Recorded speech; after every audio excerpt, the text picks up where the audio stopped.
Люди, которые были гостями на свадьбе, которая была отменена посреди церемонии. Что произошло? В 6 классе мы пошли всем классом на свадьбу учительницы. Когда она прошла примерно 3/4 пути до алтаря, жених передумал. Он вышел через боковую дверь. Поначалу наша учительница и ее отец, который вел ее к алтарю, даже не заметили это и продолжили идти, лучезарно улыбаясь. Около минуты все были в замешательстве. Было непонятно, передумал ли он в последнюю минуту или ему срочно понадобилось в туалет, и не понимали, что вообще происходит. Учительницу вывели из церкви, и кто-то объявил, что свадьбы не будет. Из-за этого она пропустила последнюю неделю уроков в школе. Некрасивая ситуация.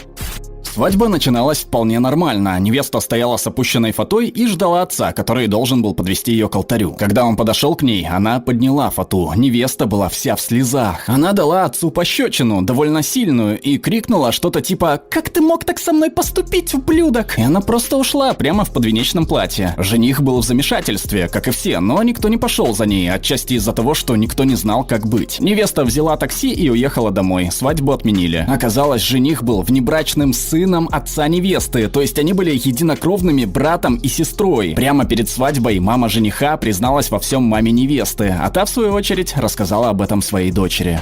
Коллега жениха сильно напилась, встала и объявила, что чпокалась с женихом последние 6 месяцев. Это произошло как раз перед тем, как невеста пошла к алтарю.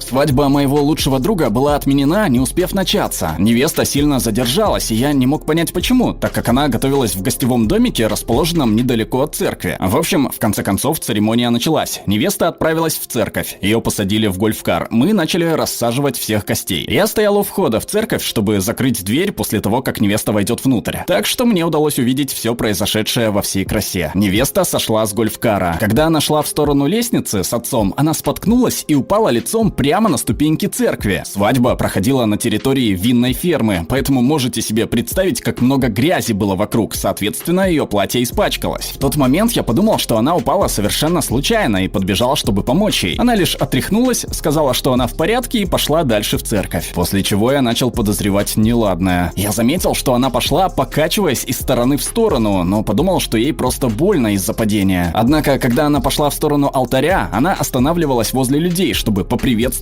их, обменивалась шутками, строила гримасы, поднимала вверх большой палец и тому подобное. Лишь тогда я вдруг понял, она была пьяна в хлам. Когда она наконец дошла до жениха, у него уже отвалилась челюсть. Он сразу же понял, в чем дело. Она встала рядом с ним перед алтарем, качаясь из стороны в сторону и что-то бормоча. Это была мучительная и кринжовая сцена. Забавнее всего было то, что она настояла на том, чтобы церемония продолжилась, заявив, что все под контролем. Чем больше жених настаивал на том, чтобы немного приостановить события, тем больше она настаивала на том, чтобы все продолжить. Затем она взорвалась и накричала на него перед всеми, обвинив в том, что он портит ее свадьбу. Она в слезах побежала к выходу и, представьте себе, споткнулась об одну из скамеек на проходе, снова улетев на пол. Подвенечные платья не предназначены для бега, особенно для бега в подвыпившем состоянии. Люди бросились ей на помощь и вывели наружу. Жених тоже вышел, все сидели молча, не зная, что делать. Так как день был довольно жаркий, мы предложили всем пройти в банкетный зал и немного освежиться, пока не прояснится, что будет дальше. Невеста пила с самого утра. Коктейли и прочие напитки, которые, как я видел, забирали с барной стойки, как оказалось, доставляли в гостевой домик для невесты и ее подруг. Я спросил у бармена, какая сумма набежала до того, как начали прибывать гости, и был в шоке, когда он показал мне счет. Невеста и 2 ее подруги выпили на троих 4 бутылки вина, 6 бутылок пива, 6 бутылок сидра и еще кучу прочих напитков, от текилы до егермейстера. Как бы там ни было, невеста уже вовсю плакала и устраивала истерики в гостевом доме так громко, что их было слышно в банкетном зале. Судя по всему, она все еще пила. Жених вышел и извинился перед всеми, объявив, что свадьбы не будет, но предложил всем есть, пить и веселиться, так как стол и кейтеринг уже оплачены. Отец невесты увез ее домой. Больше я ее не видел.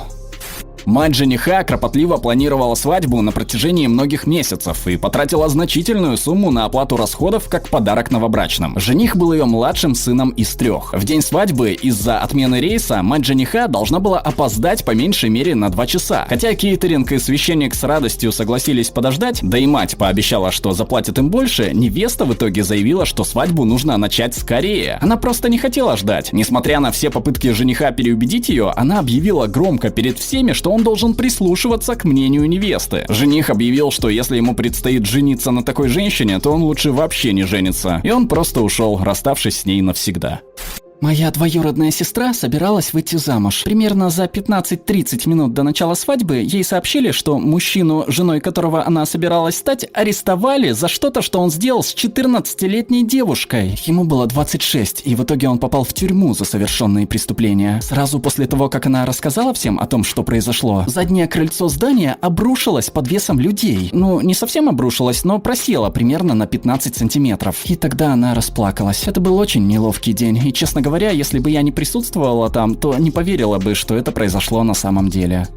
Свадьбу отменили из-за генитальных бородавок. Нет, это не шутка. Я был шафером на свадьбе друга, а у него очень религиозная семья. Религиозная буквально на уровне общины, поэтому у него до свадьбы не было интима с невестой. Мы все ждали у алтаря того момента, когда должна была начать играть музыка, и все тихо болтали. Один из шаферов встречался с ней на протяжении примерно года, прежде чем нынешний жених и невеста сошлись. Он почувствовал себя достаточно комфортно, чтобы сказать одному из шаферов: она очень милая и все такое, но наградила меня кое-чем не очень приятным. После чего тот шафер, которому он это сказал, и я попросили его поделиться подробностями. Короче говоря, выяснилось, что она заразила его ВПЧ, вирус папилломы человека. У нас было около 3 минут до начала музыки, и мы решили как можно скорее рассказать об этом жениху, так как он имел право знать, если невеста не рассказала ему. У него было такое выражение лица, как будто он не хочет нам верить, но затем он медленно пошел по центральному проходу в сторону своей невесты, чтобы спросить, правда ли это все. Когда он ушел, его родители пошли за ним, так как подумали, что он передумал жениться. Все, что произошло дальше, я могу описать лишь так, как видел сам, стоя недалеко от алтаря, лицом к публике, собравшейся в церкви. Следующие 45 минут мы слышали разговоры, затем крики, затем плач, и все это по кругу. Затем вышел его отец и объявил, что церемония откладывается. Гостей было немного, поэтому мы все лишь почесали головами и ушли. Через 2 часа или около того каждому из нас позвонили и объявили, что свадьба переносится на неопределенный срок. Оказалось, что родители жениха не захотели, чтобы он женился на девушке, которая больше не была девственницей, не говоря уже о том, что у нее было ЗППП. Свадьбу в итоге отменил не жених, а его родители. Я была подружкой невесты. Все подруги невесты, включая меня, ее родители и все, у кого было хоть немного мозгов, просили ее расстаться с женихом и определенно не выходить за него замуж. Он был безработным, поднимал на нее руку и оскорблял. Ко времени ее свадьбы мы все сдались, и я пыталась просто радоваться за нее в такой важный день. Вместо того, чтобы сказать «я согласна», невеста оглядела зал и побежала к выходу. Мы все были ошеломлены, кроме ее отца, который крикнул то, что мы все думали. «Слава тебе, Господи!» Меня не было на этой свадьбе, так как мне тогда было 2 года. Двоюродная сестра моего отца стояла у алтаря и была готова выходить замуж, когда шаферы привели жениха, который не успел протрезветь после предыдущей ночи. Жениха вырвало прямо на невесту, когда он подошел к алтарю. Свадьба была отменена, они так и не поженились. Мой прадед не дал никому поесть еду, которая стояла на столах в банкетном зале, и все просто разошлись.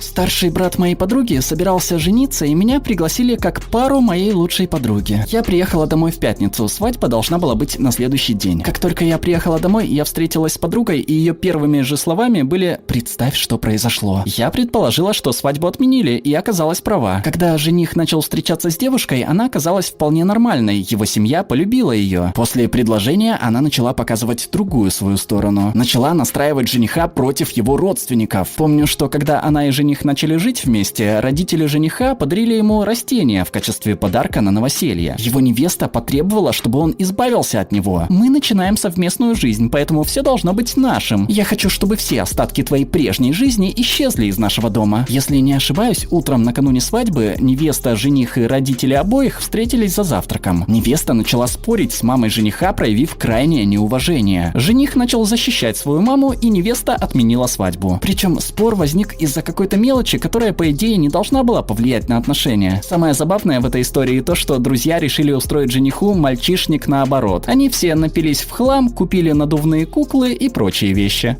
Обязательно подпишитесь на наш канал, чтобы не пропустить новые суперинтересные обсуждения. Становитесь нашим патроном по ссылке в описании и слушайте наши выпуски фоном, без рекламы и цензуры. Ну а пока предлагаем посмотреть другие наши видео.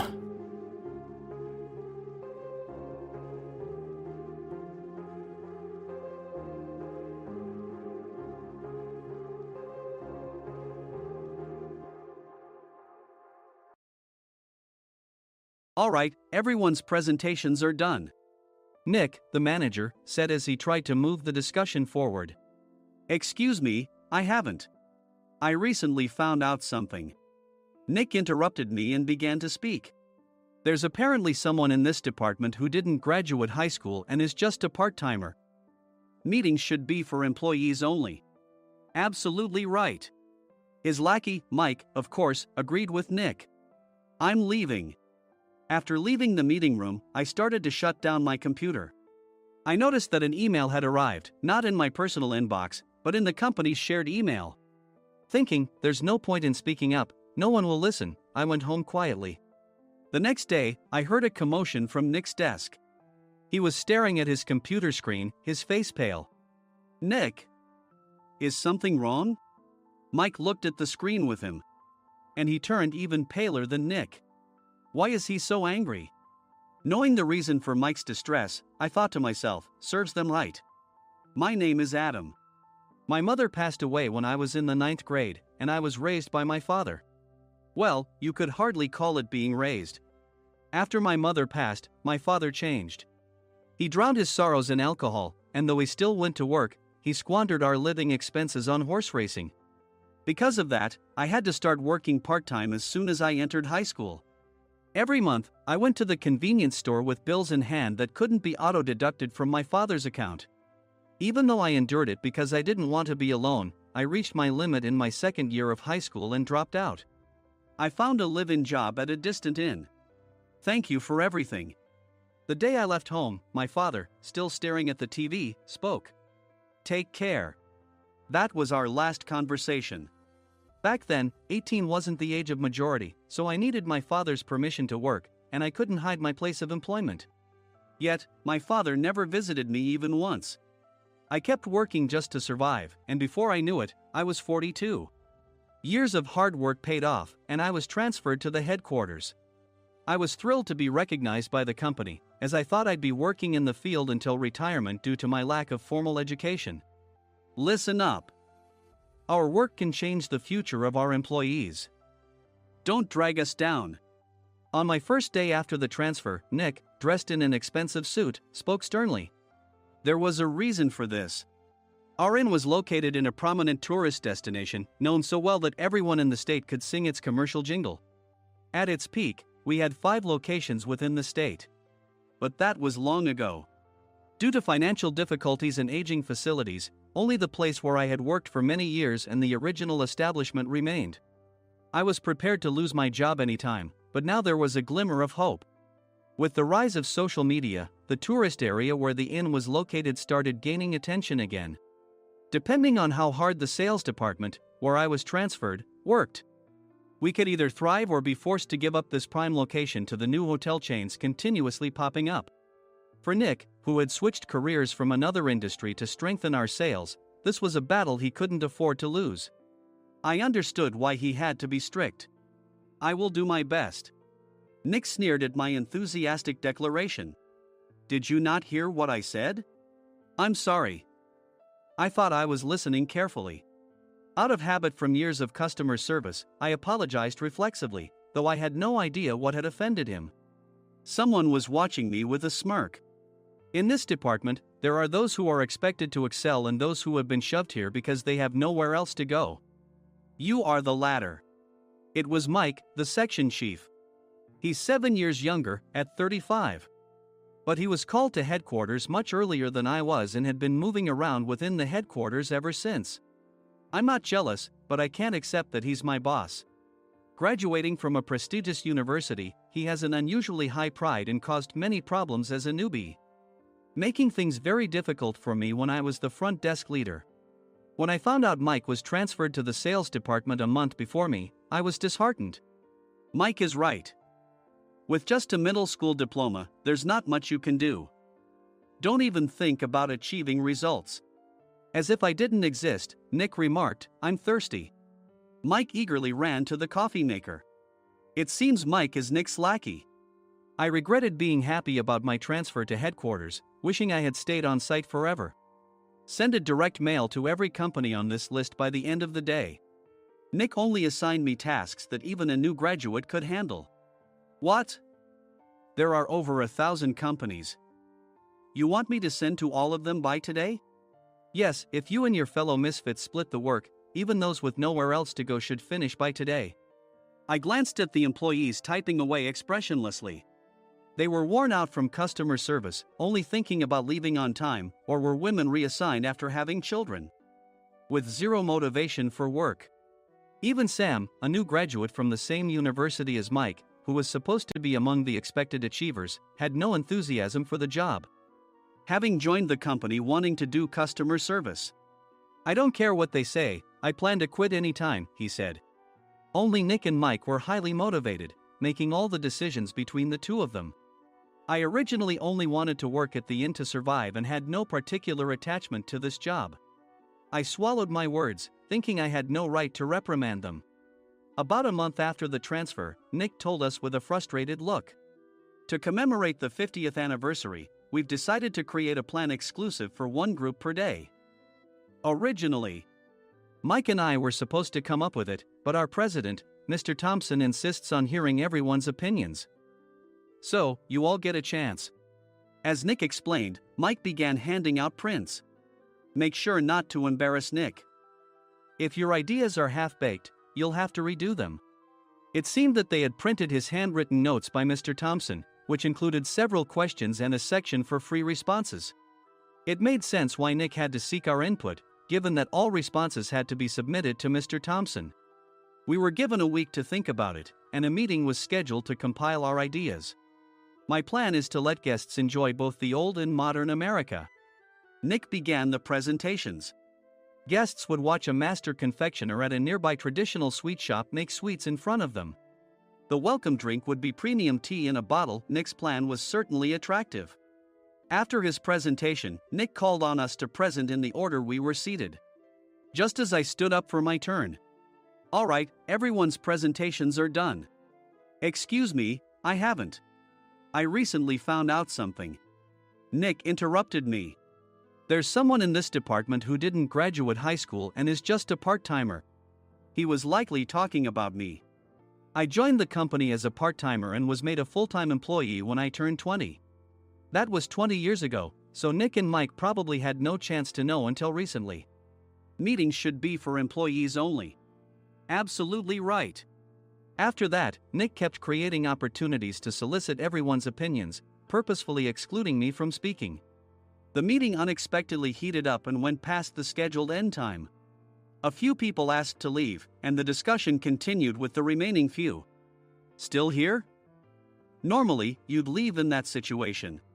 Though I had no attachment to the job initially, hearing kind words from customers made me want to make them happier. For someone like me, with nowhere to go, the inn was my home and customer service was my life. I felt pathetic about my current self. "I'm leaving." I left the conference room and started shutting down my computer. I noticed an email had arrived, not in my personal inbox, but in the company's shared email. Thinking no one would listen to what I had to say anyway, I quietly went home. The next day, while preparing the DM as instructed, I heard a commotion from Nick's desk. In his haste to stand up, he hit his knee on the desk. He stared at his computer screen, his face pale. "Nick? What's wrong?" Mike, thinking he should be the first to rush over, approached Nick while still wearing his coat. He peered at the screen with Nick. And he turned even paler than Nick. Why is he so angry? Who is responsible for this company? Nick, more irritated than ever, asked, and Mike answered without checking. Probably Sam. Sam wasn't there because he was attending a morning training session for new hires. Nick gave up on getting angry and returned his gaze to the screen. They were looking at an email that arrived right after the end of the working day yesterday. Apparently, no one, including me, had checked it before leaving. The email was from a large company that used us for their annual employee trips. The president and executives of that company also frequently used our services personally. President of the company, Mr. Mason himself, had declared that neither he nor his company would ever use our services again. Well, some companies cancel their employee trips or stop using our services due to financial struggles. Let's just move on. Mike kept wiping the sweat from his forehead with a handkerchief. Knowing why Mike was so agitated, I quietly watched their interaction. Do you know how much revenue we get from that company? We can find other guests to fill the rooms, but we'll lose the banquet costs, gift shop revenue, rental car fees, and more. Moreover, the gifts were supposed to be prepared by the traditional confectionery shop involved in Nick's proposed plan. If it's known that we incurred such a huge loss at this critical time, Nick's position in the company would be jeopardized. Nick took a deep breath, seemingly trying to calm himself. All right, Mike. Go to New York right now and apologize to Mr. Mason. What? You're coming with me, right? I have urgent work to do. I trust you, which is why I'm entrusting this to you. Please. Mike, believing Nick's sincerity, agreed with a determined look on his face, saying, yes. That's Nick for you. Even if Mike went to apologize, Nick would shift all the blame onto him if the client didn't change their mind.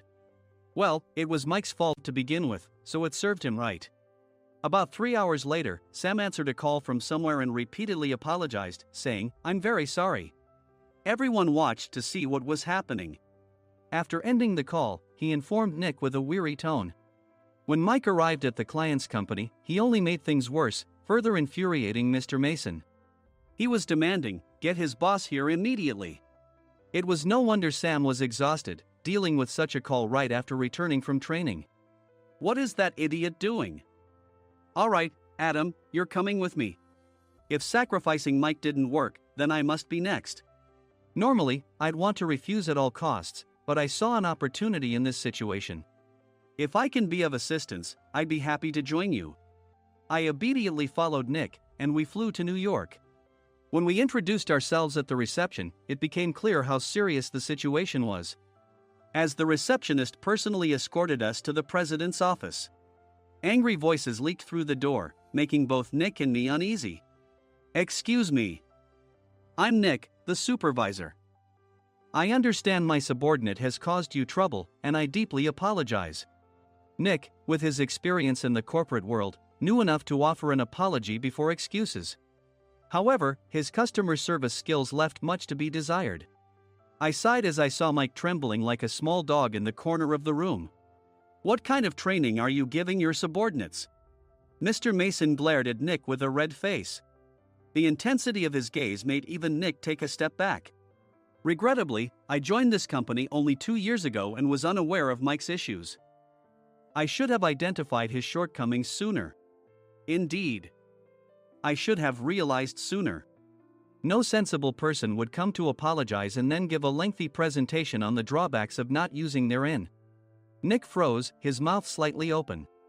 Suspecting the worst, I picked up the documents that had fallen to the floor. It seemed Mike hastily prepared these documents on the plane, listing the disadvantages. Disadvantage 1: if you change the venue for the company trip, employees might suspect it's for cost-cutting reasons, leading to a negative impression. Reading it aloud half-jokingly, Nick snatched the papers from my hand and checked the contents with a furious expression. Among the stack of documents was a receipt from a nearby convenience store's copy machine. I felt a pang of dread, hoping he hadn't shown the receipt as well. What do you think he said when I asked what kind of nerve he had to do this? I'm very sorry. Faced with the dire situation, Nick must have thought there was nothing left to do but apologize. In a voice smaller than I'd ever heard from him, he uttered words of apology.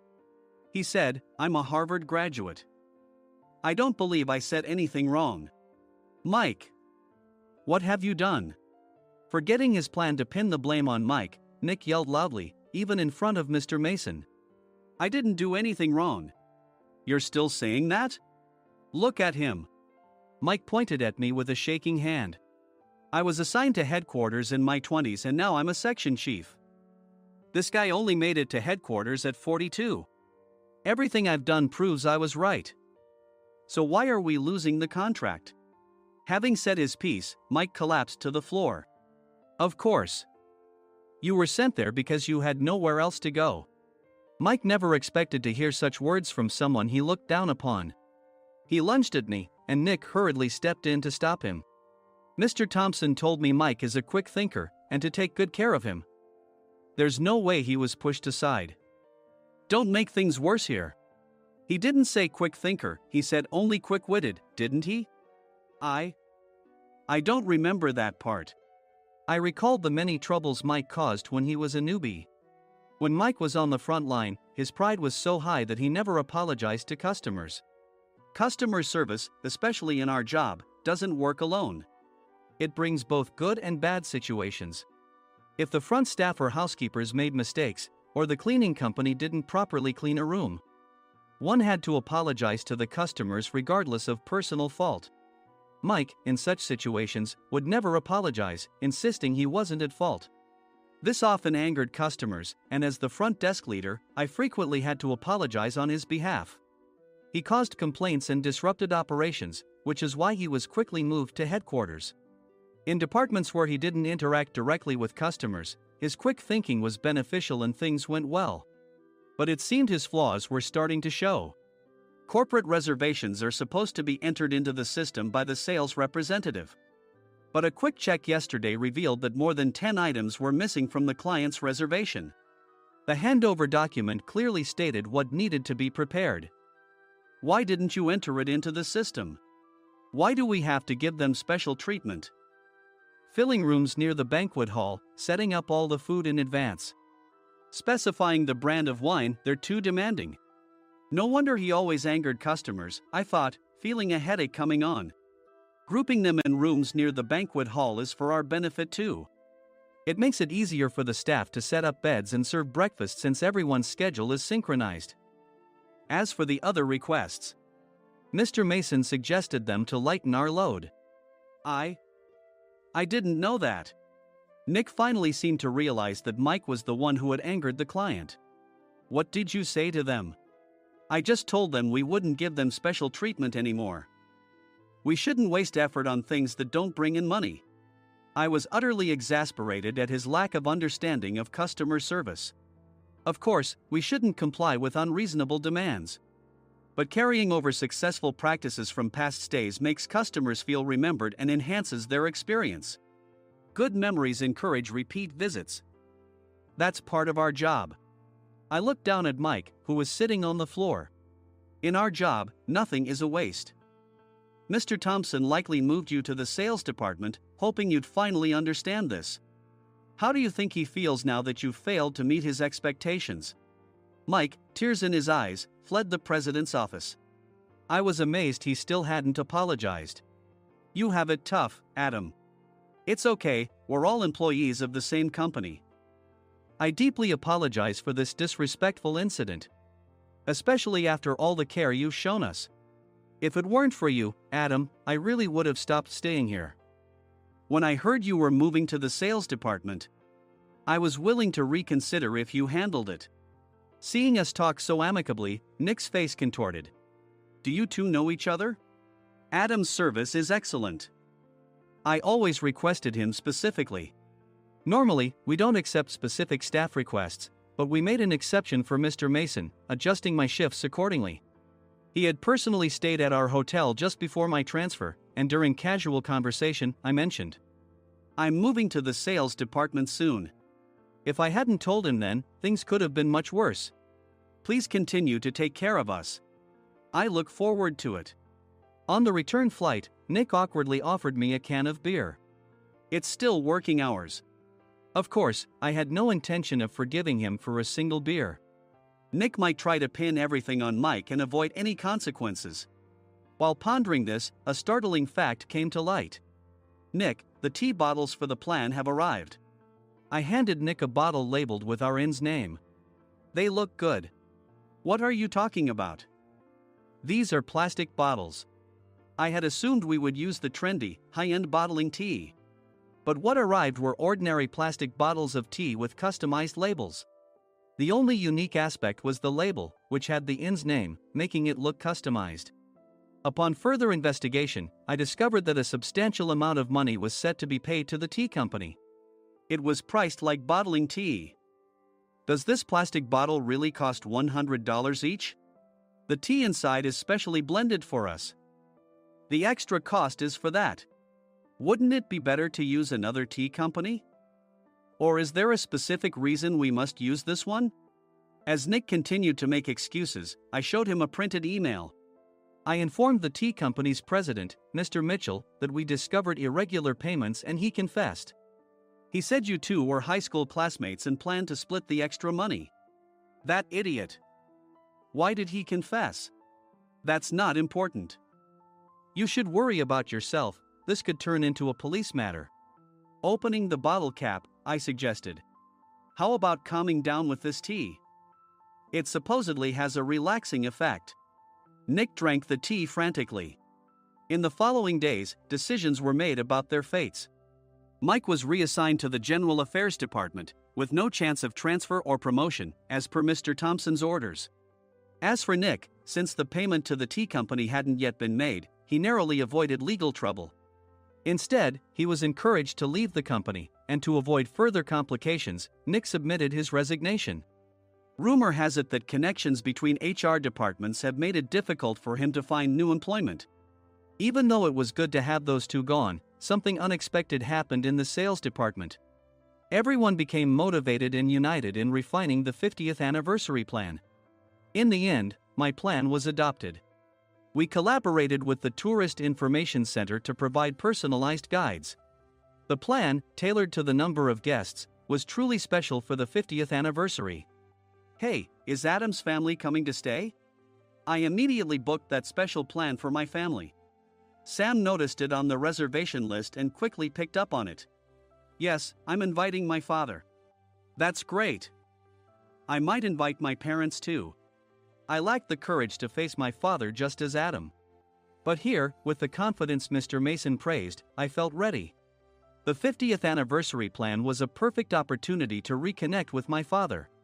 I hoped to bring back the days when we could laugh together as we once did.